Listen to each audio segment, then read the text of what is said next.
Transformar eso, el país más peligroso del mundo, en lo que es hoy, es el milagro más claro. Ese es Nayib Bukele durante el primer desayuno nacional de oración ante funcionarios de los tres poderes, religiosos y políticos de Estados Unidos. En su discurso afirmó que la desaparición de las pandillas en El Salvador es obra de un milagro de Dios. Durante años, El Salvador fue uno de los países más violentos del mundo. Solo en 2015, el año más sangriento desde el fin de la Guerra Civil, se registraron cerca de 6.000 homicidios. La tasa de ese año fue de 105 homicidios por 100.000 habitantes.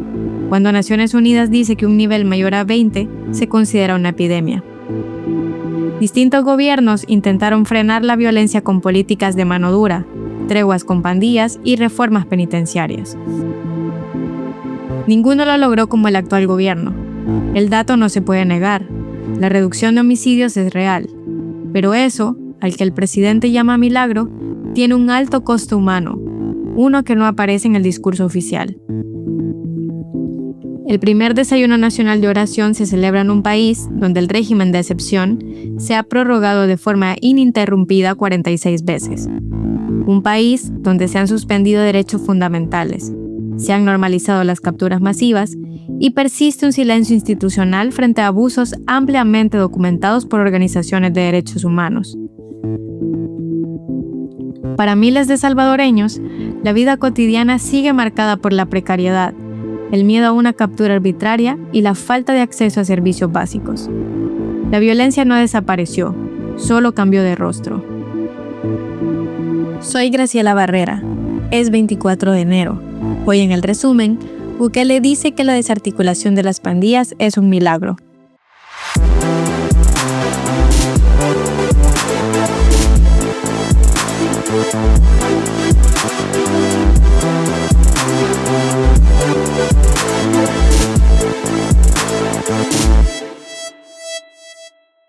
Soy Carlos Dada, director de El Faro. Hacer periodismo en Centroamérica es cada vez más difícil. Trabajamos bajo acosos, amenazas y detenciones arbitrarias por parte de regímenes que necesitan ocultar su corrupción, sus abusos de poder y sus pactos mafiosos. Informarte con El Faro es gratis. Hacer El Faro no. Demanda muchos recursos.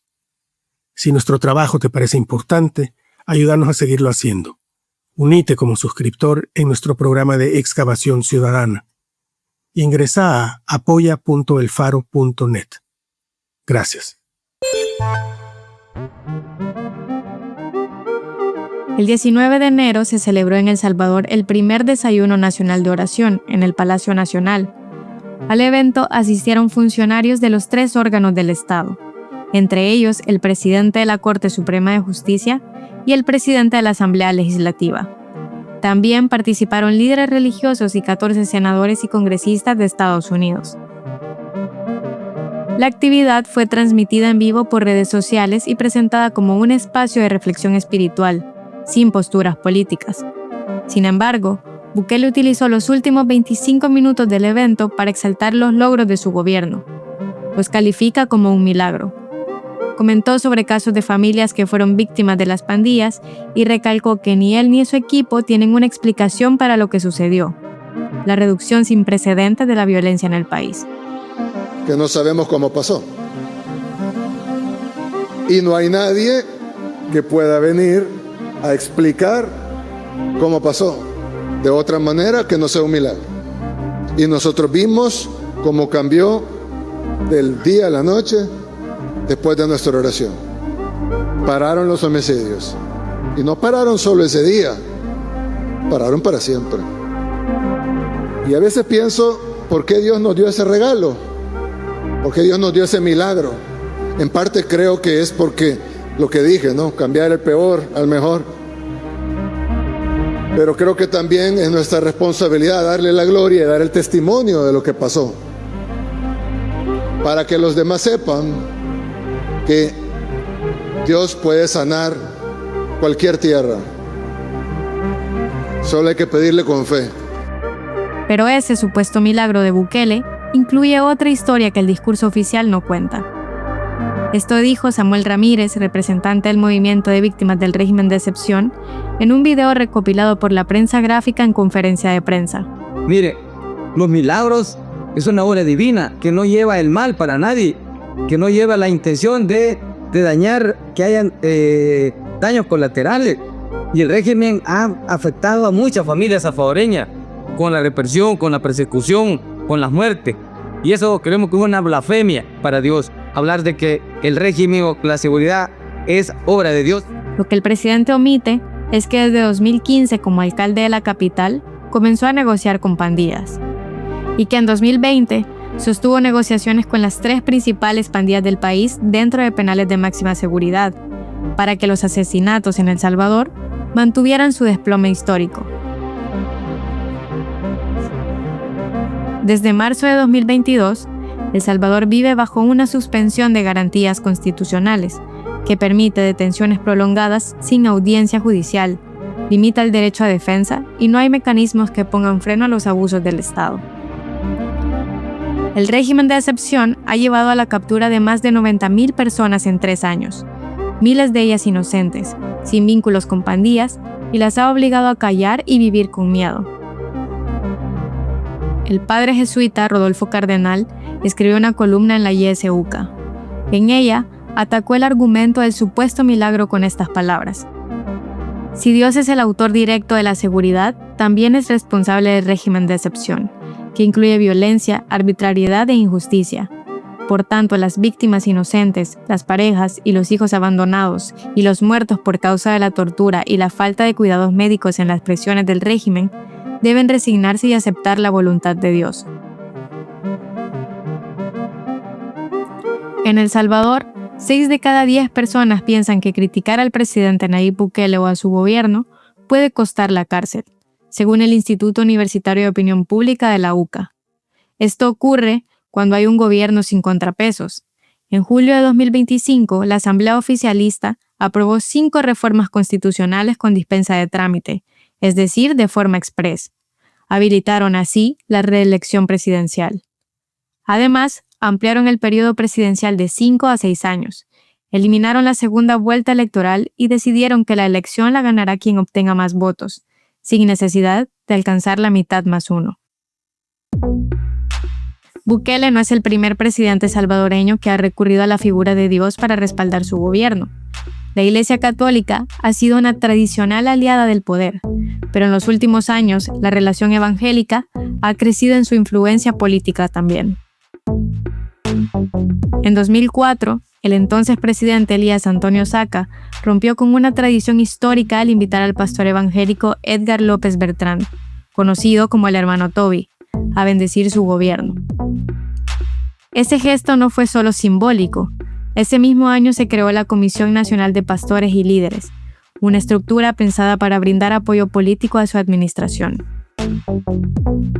Años después, Mauricio Funes se convirtió en el primer candidato de izquierda en participar en un culto al Tabernáculo Bíblico Bautista, dirigido por el mismo pastor que había bendecido el gobierno de Saca. Y más adelante, Salvador Sánchez Serén también buscó el respaldo de los líderes evangélicos. Asistió a celebraciones como el Día del Pastor Evangélico y logró reunirlos en un acto público para apoyar la fórmula presidencial que lo llevó al poder en 2014. Bukele en varias ocasiones se ha promocionado como el enviado de Dios y ha usado esa carta en momentos como el 9 de febrero de 2020, cuando se tomó con militares la Asamblea Legislativa. Ese día se saltó los procesos democráticos, dijo que Dios le habló, le pidió paciencia y que por eso no disolvió la Asamblea. La presencia de Dios ha sido constante en la gestión de Bukele. Su Asamblea de Diputados ha decretado 5 días de oración nacional en distintas fechas desde el 2020. Ese discurso importa en un país donde el 96% de la población dice creer en Dios, según una encuesta de la Universidad Francisco Gavidia publicada en enero de 2025. Bukele también dijo que en su guerra contra las maras no ha habido civiles muertos. Nuestra guerra contra las pandillas no tuvo una tan sola baja civil. Al día de hoy, nuestra guerra contra las pandillas no tuvo una tan sola baja civil. Yo no sé cómo explicarlo, más que porque fue la mano de Dios. Según el Socorro Jurídico, desde 2022, 470 personas han muerto bajo custodia del Estado. 149 de esos casos fueron por muerte violenta. No hay bajas, pero la vida de la gente empeora. La pobreza va en aumento.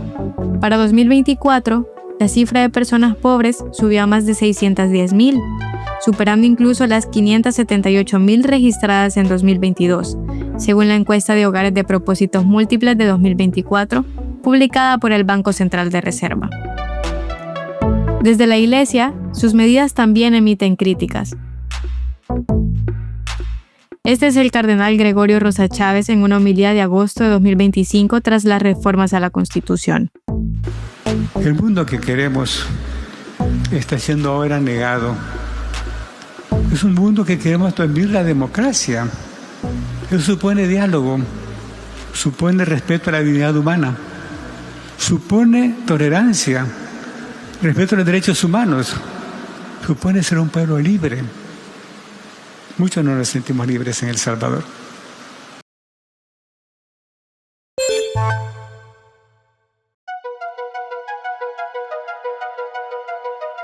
El presupuesto general de la Nación, aprobado por la Asamblea Legislativa a finales de 2025, incluye más de $106.8 millones para la telemedicina, presupuestada dentro del Hospital El Salvador, el hospital insignia del gobierno de Bukele.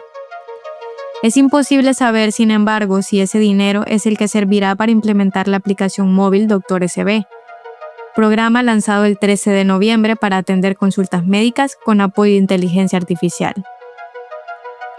El Ministerio de Salud, la máxima autoridad en la materia, dijo que Doctor SB no era de su competencia, según una nota publicada por la prensa gráfica el 7 de diciembre.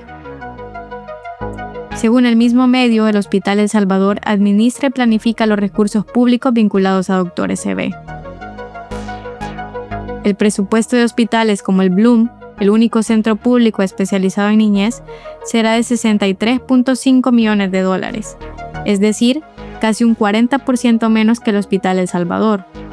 Otro hospital importante, el Sacamil, tendrá también menos presupuesto que la telemedicina, 50 millones menos.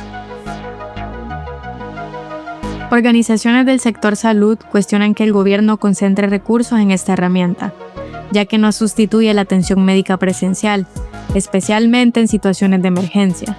Sobre ello hablamos con el doctor Rafael Aguirre, secretario general del Sindicato de Médicos Trabajadores del Seguro Social. Entonces es importante recalcar que telemedicina es para un número finito de personas, es para un número concreto de personas, las cuales pueden acceder a esta, y el resto de la población, como lo estamos viendo actualmente, más del 90% de la población deberá de mantener la consulta presencial para poder dar una atención. Vemos nosotros una inversión exagerada completamente en el área de telemedicina y que no va a alcanzar a cubrir realmente la demanda que los profesionales, que los usuarios de tanto los sistemas del Ministerio de Salud como del Seguro Social tienen en este momento. Para organizaciones médicas se ha iniciado el proceso de privatización de la salud. Esta sospecha se basa en que por ahora la Red Nacional de Hospitales, creada en agosto de 2025, con la idea de gestionar los hospitales del país, no incluye a todos los centros. Solo administra por el momento al Hospital Rosales. La Red Nacional de Hospitales, según la prensa gráfica, en 2026 contará con $177 millones. Es el único rubro con mayor presupuesto que la telemedicina. Las detenciones de salvadoreños en la frontera sur de Estados Unidos disminuyeron en 2025 casi un 88% respecto a 2024 y más de un 94% en comparación a 2023, según datos de la patrulla fronteriza. Bukele ha dicho que la reducción de la migración hacia Estados Unidos y el retorno de salvadoreños en el exterior se debe principalmente a la reducción de la violencia en El Salvador. En un discurso del 15 de septiembre de 2023, habló de avanzar hacia una migración inversa. Pero las cifras de la patrulla fronteriza no describen del todo la realidad de la migración. Para entender por qué, consultamos a Óscar Chacón, asesor de Alianza Américas, una organización que trabaja con comunidades migrantes en Estados Unidos. Entonces, ese número siempre hay que verlo con mucho escepticismo, porque, repito, no es un número así contundente para explicar el tema de los cruces fronterizos, porque muchos de ellos, insisto, no pasan, ¿verdad?, por ningún tipo de contacto con la patrulla fronteriza. Chacón sostiene que la baja corresponde al contexto político. Sí, nos anunciaron de manera muy clara la campaña de Trump, y una vez que ganó las elecciones la administración Trump, que iban a reforzar enormemente la vigilancia fronteriza. Muchas personas, salvadoreños incluidos, deciden prácticamente postergar la intención de viajar sin papeles por tierra hacia los Estados Unidos. Esto no es un patrón nuevo, es un patrón que hemos visto repetirse varias veces a lo largo de los últimos 40 años, y lo que estamos viendo, repito, no es tan diferente. Trump reforzó la vigilancia, aumentó los operativos de retención y, por ejemplo, canceló la aplicación CBP One, que permitía agendar citas para solicitar asilo en los puestos migratorios de la frontera sur. Su reemplazo, CBP Home, promueve la salida voluntaria de personas indocumentadas. Desde una conferencia de prensa en San Salvador, la encargada de negocios de la Embajada de Estados Unidos, Naomi Fellows, confirmó que la política migratoria seguirá siendo más estricta. Es una frontera mucho más cerrada, son unas políticas mucho más estrictas que se están siguiendo, y eso no va a cambiar. La película Luciérnagas en el Mozote se estrenó en diciembre de 2025, con apoyo del gobierno de Bukele, del Ministerio de Defensa y de la Fuerza Armada. Las mismas instituciones que han negado el acceso a los archivos militares de la masacre y han interferido en el proceso judicial impulsado por sobrevivientes y familiares de las víctimas. ¿Puede el Estado contar la historia de un crimen que todavía no ha permitido esclarecer? Lee el reportaje escrito por Natalia Alberto y Ramiro Guevara en elfaro.net. En la nota de Centroamérica, Gabriel Labrador nos explica cómo, a raíz de la crisis de seguridad desatada hace una semana en Guatemala, se está abriendo el camino para instalar el manodurismo en ese país. 10 agentes de la Policía Nacional Civil guatemalteca fueron asesinados el fin de semana del 17 y 18 de enero. Los ataques ocurrieron después de 3 motines carcelarios que en 24 horas lograron ser aplacados por el gobierno de Bernardo Arévalo y sus fuerzas de seguridad. A primera vista parecía otra crisis de violencia, de esas que Guatemala ha conocido antes. Hace 20 años, policías y pandilleros responsables de la masacre de 3 diputados del Parlamento Centroamericano fueron asesinados en un motín carcelario. Y solo el año pasado, entre junio y agosto, hubo 7 reyertas donde también hubo toma de rehenes y muertos. Pero esta vez la crisis tiene un agravante. Grupos criminales y políticos se han aliado y están haciendo un último intento para aferrarse a las áreas oscuras del Estado. Aquellas que el gobierno de Arévalo prometió limpiar y que a 2 años de haber llegado al poder, siguen resistiendo.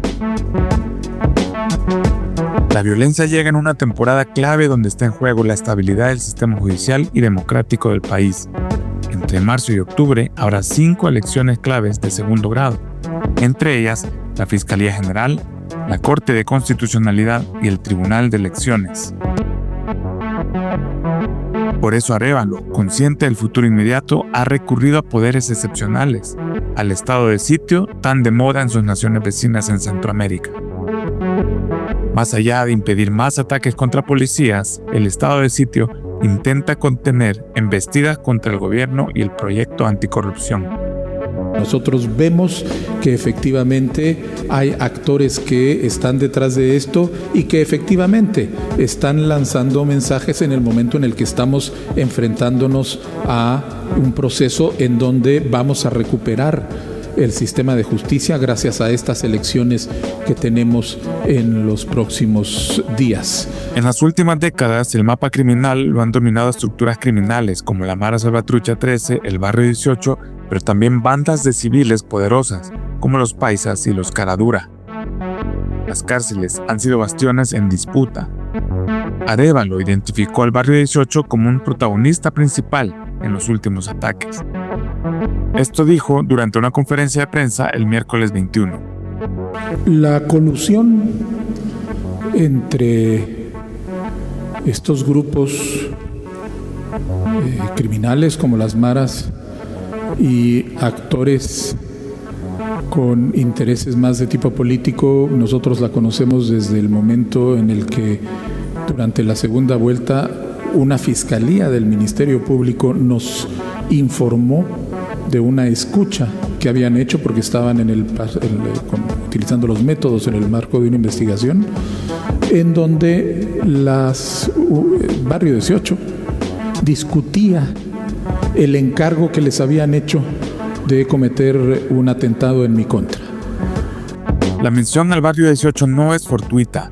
En Guatemala se menciona como una organización criminal con nexos con la oposición, concretamente el partido político Unidad Nacional de la Esperanza, UNE, cuya líder es Sandra Torres, la ex candidata que perdió contra Arévalo.